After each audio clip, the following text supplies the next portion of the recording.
1854, 7 years after leaving his cabin at Walden Pond, Henry David Thoreau published reflections that would forever change how we understand modern life.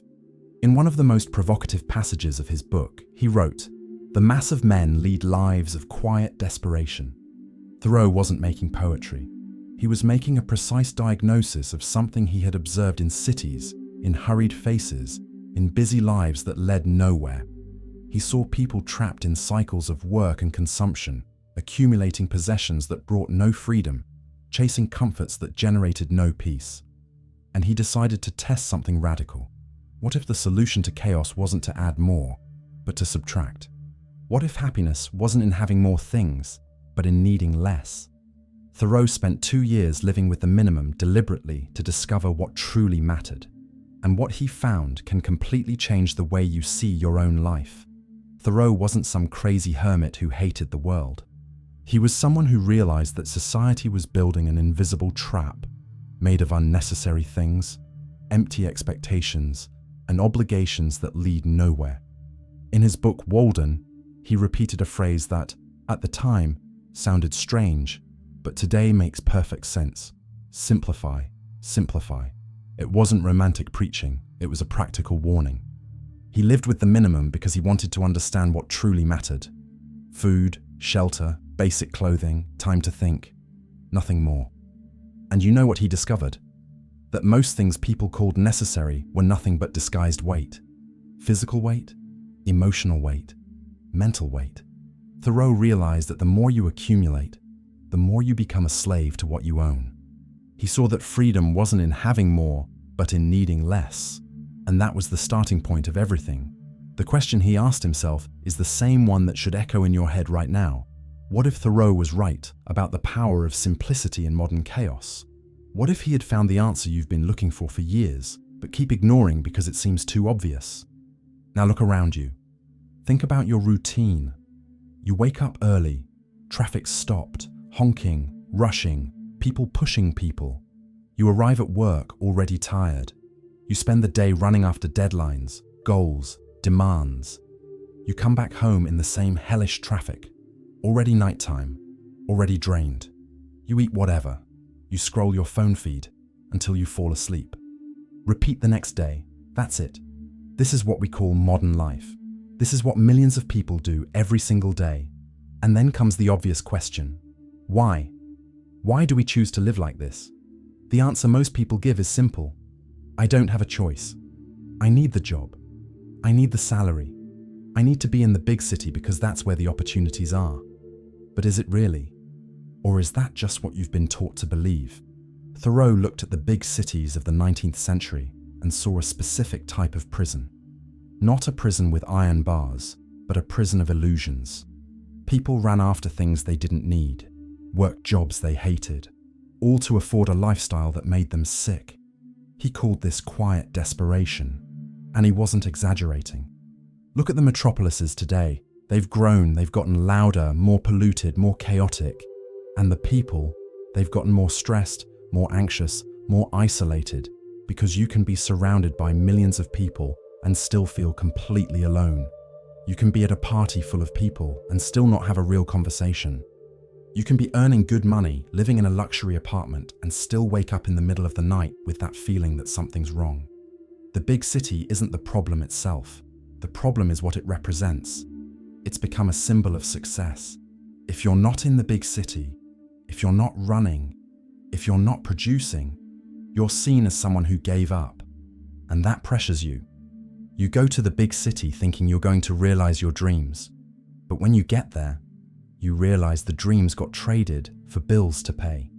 What was supposed to be freedom became just survival. And then you find yourself trapped. Trapped in a tiny apartment that costs a fortune. Trapped in traffic that eats hours of your life. Trapped in a cycle of work, exhaustion, distraction, and repetition. And the worst part, you don't even notice, because everyone's doing the same thing. So it must be normal, right? It must be just the way things are. But it's not. Thoreau knew this. He saw that the big city creates a kind of mental fog. You're so busy trying to survive that you forget to ask why you're living that way. And when you finally stop to think, it's too late. You're already in debt. You've already bought things you don't need. You've already taken on commitments you didn't want. And then it gets harder to get out, but not impossible. Because before thinking about leaving the city, you need to leave something much heavier: the accumulation. Open your closet. How many clothes do you have that you never wear? 10? 20? 50? Look at your electronics drawer. How many old cables, broken headphones, gadgets you bought excited and used twice? Look at the books you swore you'd read, at the decorative objects that seemed essential in the store but now just collect dust. How many things do you have that serve no purpose other than taking up space? And the worst part, you know this. You know that stuff is useless, but you can't get rid of it, because deep down, each object represents an idea, a version of you that never materialized. You bought those running shoes thinking you'd start running. You bought that online course thinking you'd learn something new. You bought that book thinking it would transform you, but none of that happened. And now these objects are physical reminders of your failure, so you keep them, because throwing them away would be admitting you were wrong, would be accepting that you wasted money, time, energy. Thoreau said something that seems harsh, but it's true. The things we own end up owning us. You think you own your objects, but in reality, they own you. They take up space in your house, in your mind, in your routine. You have to clean, organize, store, maintain. And each thing you add is one more weight you carry. Not a literal weight, but a psychological weight. Because each object demands a little piece of your attention. And at the end of the day, you're exhausted. Not because you worked so much, but because your life became a pile of things that need to be managed. And then comes the question you need to ask now. How many things in your house do you really need? What if getting rid of them brought immediate relief? It's not a rhetorical question. It's literal. Because there's a real phenomenon. When you get rid of excess, you breathe. Literally.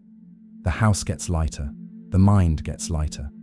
You look around and you no longer see a pile of obligations disguised as possessions. You see space, and space is freedom. But why is it so hard to get rid of things? Because the problem isn't just the accumulation. The problem is what leads you to accumulate, and that has a name: consumerism. Not that obvious consumerism of luxury and showing off, but the subtle, daily consumerism that catches you off guard. You're scrolling Instagram.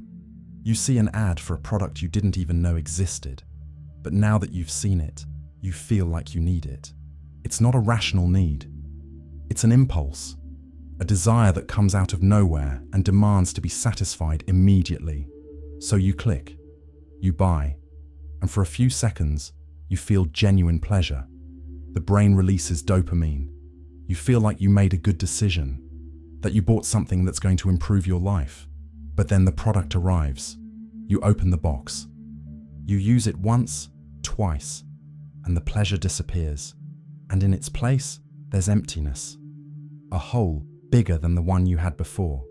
Because now you not only have the original emptiness, but also the guilt for having bought something useless. And the solution? Buy again. Because maybe the next product will be the right one.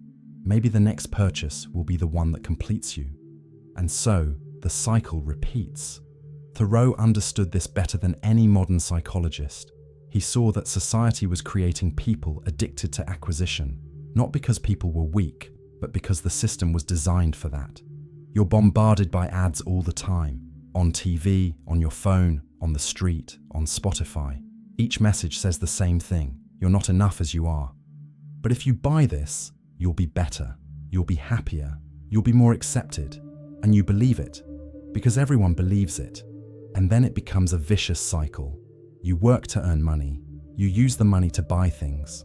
The things don't make you happy, so you work more to buy more. And in the middle of all that, your life passes by, and you don't even notice. Because you're too busy buying things to have time to really live. How many times have you bought something you needed and soon wanted more? How many times did that new object satisfy you for more than a week? How many times did you feel like you finally had everything you wanted, only to discover you already had a new wish list? And the worst of all this, it's not just a matter of wasting money, it's a matter of mental health. because there's a direct connection between consumerism and psychological suffering. In 2014, a meta-analysis reviewed dozens of studies on materialism and well-being. The conclusion was clear. The more a person focuses on material goods, the lower their psychological well-being. Materialistic people have higher levels of anxiety, depression, and life dissatisfaction. It's not a weak correlation. It's strong, consistent, replicated across multiple countries, cultures, age groups. Materialism makes you sick because it teaches you to seek happiness in the wrong place. It tells you that happiness is an object you haven't bought yet, and that creates an endless search. Because there will always be something new. There will always be something better, and you'll never feel like you have enough. And in the modern world, this is amplified by social media. You're not just competing with your neighbors, you're competing with the entire world. You open Instagram and see people traveling to incredible places. You see people in impeccable homes. You see people with perfect bodies, perfect relationships, perfect lives. And you look at your life and feel like you're falling behind, feel like you're not enough. And then what do? You buy something to feel better, or you take a perfect picture to post and prove to the world that you're happy too. But inside, you know it's a lie. You know that photo was taken after 20 attempts. You know that trip left you in debt. You know that new outfit didn't change anything in your life. But you continue, because stopping would be admitting you're in a race that has no finish line.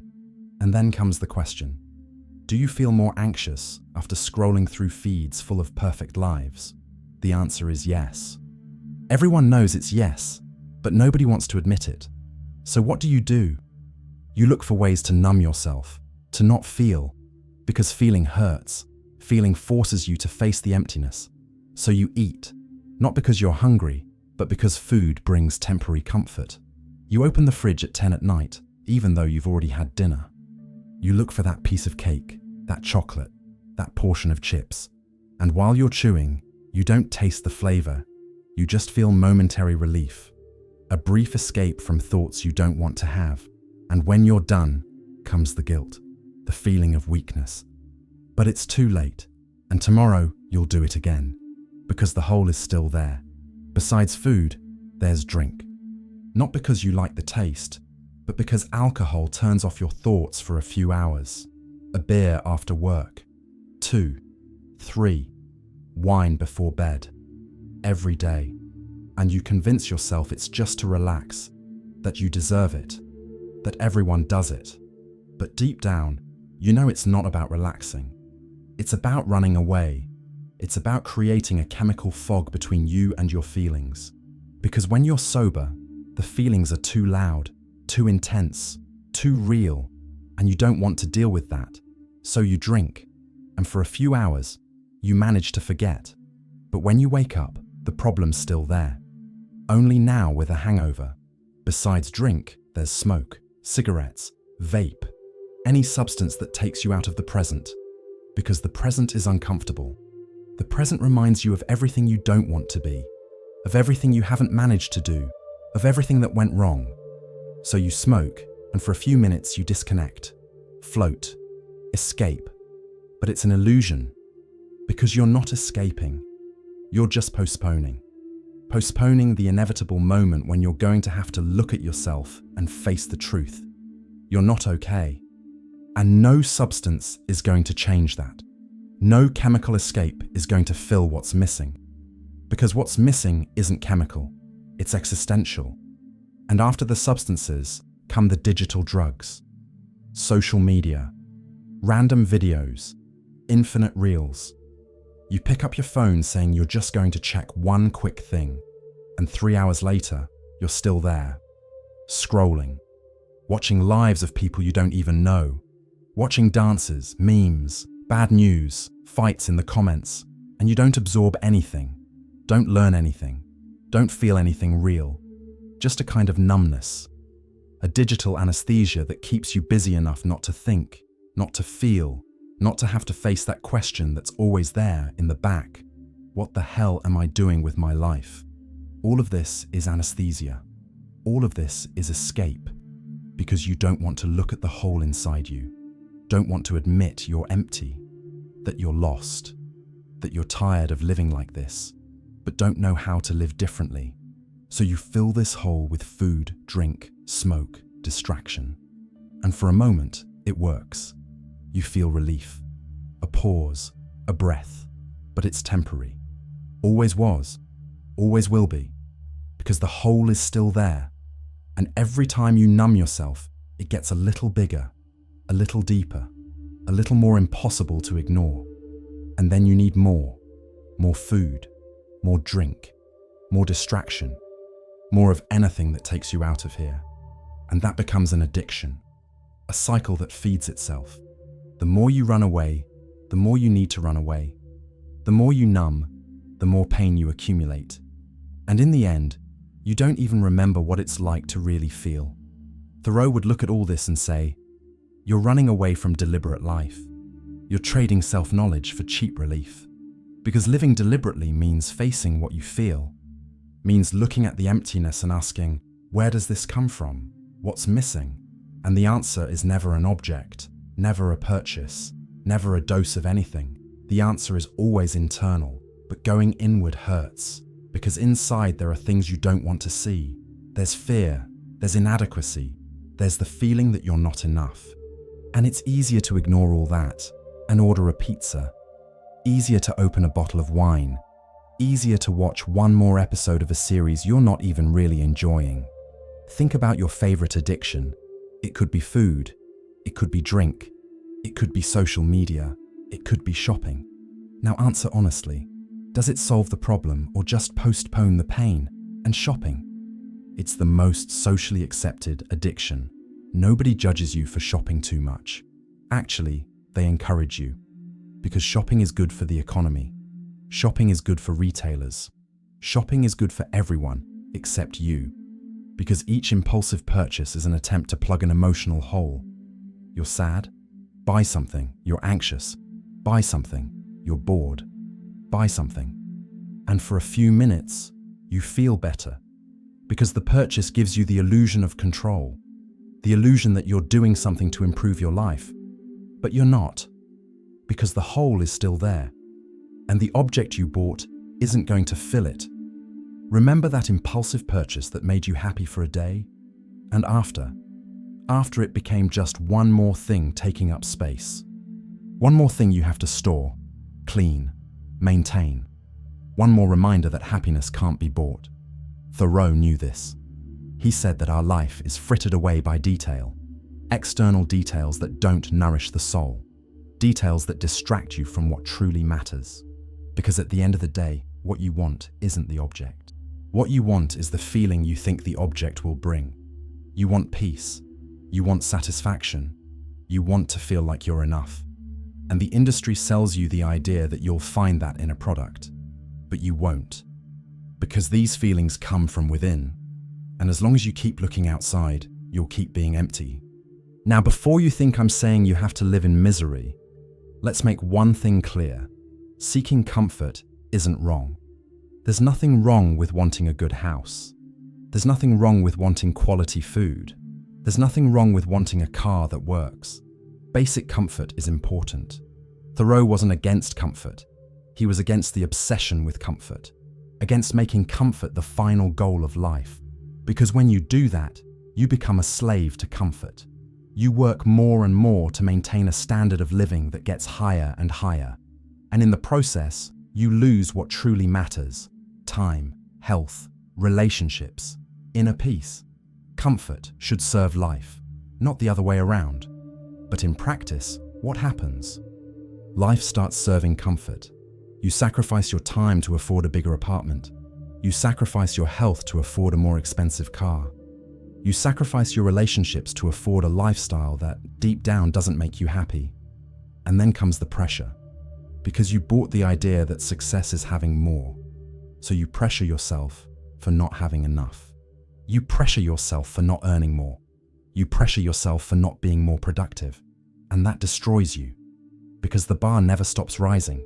There's always someone with more. There's always a higher standard. There's always a new goal you haven't reached yet. And then you live in an endless race. A race where you never feel satisfied. where you never allow yourself to rest, because resting would be failing. What would happen if you stopped pressuring yourself so much for more? What would happen if you accepted that you already have enough? That your house, your food, your clothes are already enough? That you're already enough? It seems simple, but it's revolutionary, because society trains you to never be satisfied, trains you to always want more. And the day you stop wanting more, you exit the game. And then you finally start living. But there's a problem with all this, a problem nobody talks about. The more you feed the external, the less you feed the internal. It's a scale. Every hour you spend working to buy things is an hour you don't spend getting to know yourself. Every dollar you spend on objects is a dollar you don't invest in inner growth. And in the end, you become an empty shell, full of things on the outside, but completely hollow on the inside. Thoreau saw this as voluntary slavery. You choose to be a slave to your possessions, choose to work more to have more. And in the process, you lose yourself. Because the internal needs to be nourished, needs time, attention, silence, needs you to stop, breathe, reflect. But you don't do that because you're too busy running after more, and then an imbalance is created. The external grows, the internal withers. You have more and more things but feel less and less. Have more and more achievements but feel less and less purpose. Have more and more followers but feel more and more loneliness. Because the external doesn't sustain. The external doesn't nourish. The external is superficial. And deep down, you know this. You know that no external achievement is going to fill the internal emptiness. But you keep trying, because that's what you were taught, because that's what everyone does. Because stopping chasing the external would be admitting you lost years running after the wrong thing. Imagine reversing it, focusing on the interior first, investing time in getting to know yourself, in understanding your fears, your pains, your real desires, in cultivating peace, presence, gratitude. How would that change your life? It would change everything. Because when the interior is nourished, the external loses importance. You stop needing validation, stop needing more. You finally feel like you're enough. And that's where simple living comes in, not as deprivation, not as sacrifice, but as a tool for self-discovery. Because when you remove external distractions, you finally manage to hear yourself, manage to hear what you really want. Not what society says you should want, not what your parents say, not what your friends say, but what you, deep down, really want. And often, what you want is simple. You want peace. You want time. You want real relationships. You want to feel alive. And none of that needs money. None of that needs objects. None of that needs status. All of that needs simplicity. Because simplicity creates space. Space for you to breathe. Space for you to think. Space for you to feel. And it's in that space that you find yourself. Thoreau spent 2 years at Walden precisely for this. He wanted to remove everything that was unnecessary to see what remained. And what remained was himself, his ideas, his emotions, his essence. Without distractions, he could finally know himself. And it was liberating. The problem is, we don't have 2 years in a cabin. We have traffic, bills, work, notifications. And in this context, the journey back to yourself requires more than good intentions. It requires a method, a practical structure that helps you ask the right questions, remove the superfluous, and build, day by day, a more intentional life. About this, I left it in the pinned comment. But back to Thoreau. He discovered he didn't need almost anything to be happy. He needed a roof. He needed food. He needed time to write, think, observe nature. That's it. And it was more than enough. When was the last time you had silence to reflect? Simplicity can bring that back. Can give you what you need most and have least. Time for yourself. But then you might think, okay, but I'm not going to drop everything and live in a cabin in the middle of nowhere. And you don't have to. Thoreau isn't asking for that. He's not telling you to isolate yourself. He's telling you to simplify. And simplifying isn't radical. Simplifying is practical. It's removing what doesn't serve. It's stopping accumulating. It's focusing on what matters. You can start small, very small. Open a closet and donate the clothes you don't wear. Cancel the subscriptions you don't use. Stop buying on impulse. Stop saying yes to commitments you don't want. Each small action frees you a little. And when you see it, you're breathing easier, thinking clearer, living lighter. Because simplicity isn't about having less for the sake of having less. It's about having less to live more. Thoreau inspired adaptation, not copying. He knew that each person needs to find their own version of simplicity. For you, it might be living in a smaller city. For someone else, it might just be organizing the house. For someone else, it might be quitting the job they hate. There's no formula. There's a principle. And the principle is, prioritize the essential. Free yourself from external weight. Live deliberately. And deliberately means with intention. Means choosing what you do, instead of just reacting to what the world pushes on you. What if simplifying one area today changed everything? What if getting rid of that drawer full of junk gave you mental clarity? What if canceling that subscription gave you time? What if saying no to that commitment gave you peace? It's not about becoming a monk. It's about becoming yourself. And you're buried under a pile of things that aren't yours. And the more you simplify on the outside, the more space you create on the inside. Because the external occupies mental space. Each object, each commitment, each obligation occupies a piece of your attention. And when you remove that, space remains. Space to meditate, space to read, space to walk, space to simply be. And it's in that being that you find peace, not a forced peace, not a bought peace, but genuine peace, a peace that comes from knowing you have enough, that you are enough, that you don't need anything else to be complete. Seek less on the outside, value more the interior. That's the path, because the interior is inexhaustible. The more you cultivate, the more it grows. The more you nourish, the more it flourishes. And unlike the external, which always demands more, the internal always gives more. Gives peace, gives purpose, gives presence, gives everything you always wanted, but were looking for in the wrong place. Trade scrolling for reading. Trade TV for a walk. Trade shopping for meditation. Seems silly, but it's not. Because each of these trades is a conscious choice. It's you saying, I choose to nourish my interior instead of numbing my emptiness. And when you do this consistently, your life changes. You wake up calmer, sleep more peacefully, live more present, because you're no longer running after something. You're here, now. And here and now is all you have. It's all you've ever had. It's all you'll ever have. And it's more than enough. And there's one more thing that simplicity brings: clarity in relationships. Because when you stop running, you also stop tolerating superficial relationships. You realize that most of your friendships aren't friendships. They're empty connections. People you follow on social media but never see in person. People you call friends but don't trust. People who only show up when they need something.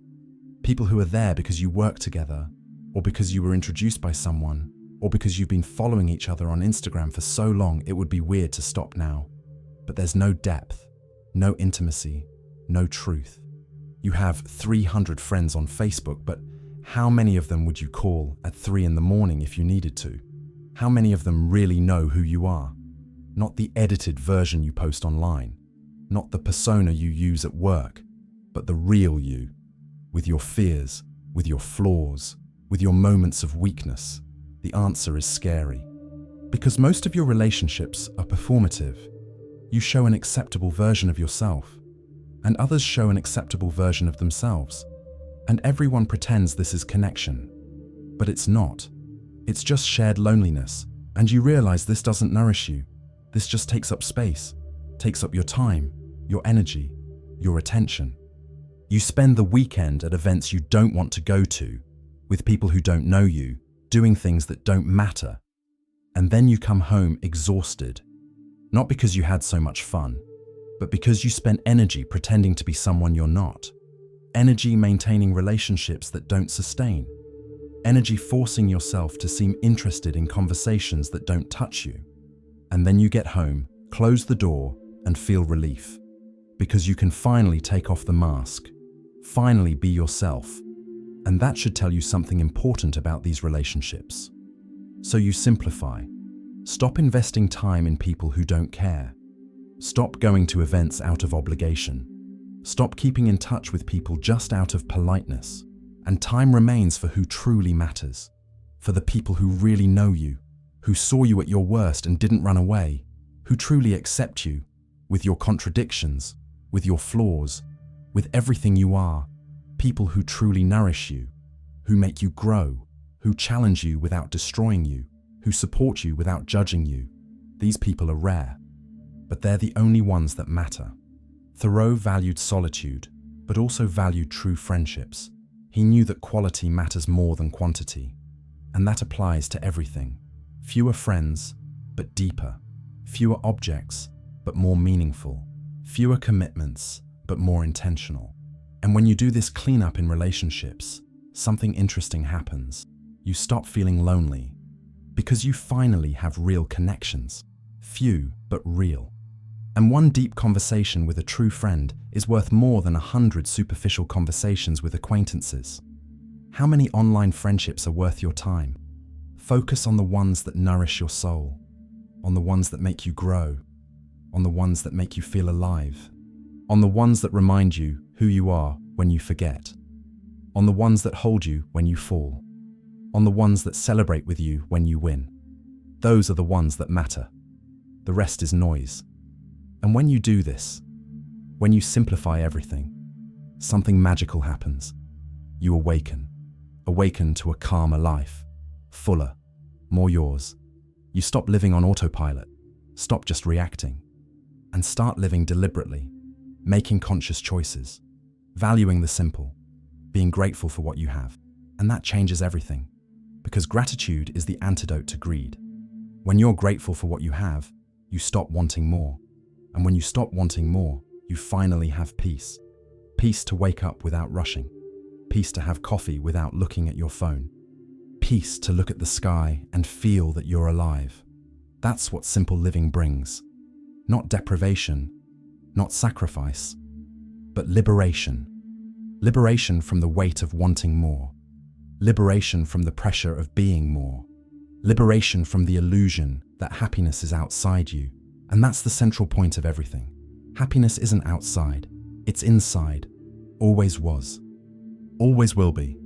The problem is you spent your whole life looking outside, looking in objects, looking in achievements, looking in people, and you never found it, because it's not there.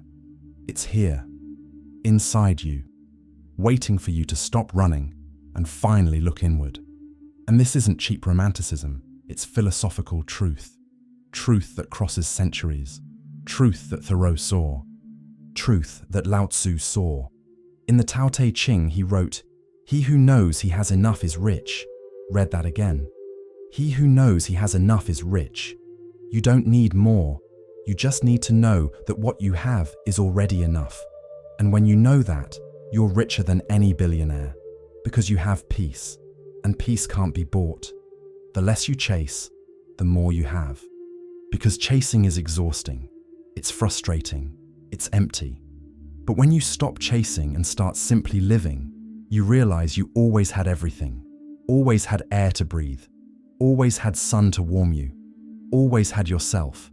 And that's more than enough. Because at the end of the day, what do you really need? You need air. You need food. You need shelter. You need real relationships. You need purpose. You need peace. And none of that is in a store. None of that is in a mall. None of that is in an Instagram feed. All of that is here, now, available to you. If you stop running and simply look, some might ask, why should anyone pay attention to the ideas of a man who abandoned society to live isolated in a cabin about how to find true freedom? To answer this question, we'll conclude with a passage from Thoreau himself that clarifies everything. "I went to the woods because I wished to live deliberately," he wrote, "to front only the essential facts of life and see if I could not learn what it had to teach." Thoreau didn't run from the world. He temporarily stepped away to see clearly. And what he saw was simple. You don't need society's approval to live well. You don't need all the possessions they tell you are necessary. You don't need to run in this endless race. You just need to know what's essential for you, and when you discover that, you're finally free. If you've made it this far, this kind of reflection is probably already part of your path. That's why I created the Philosophical Forge, a training program with 10 video lessons designed to help you apply the philosophy developed by great thinkers to your personal and professional life and build a mind that is wiser, more rational, and less ruled by emotions. Start 2026 by transforming your life and investing in what truly matters. You. Check the first pinned comment and get your 10% discount coupon. See you in the next video.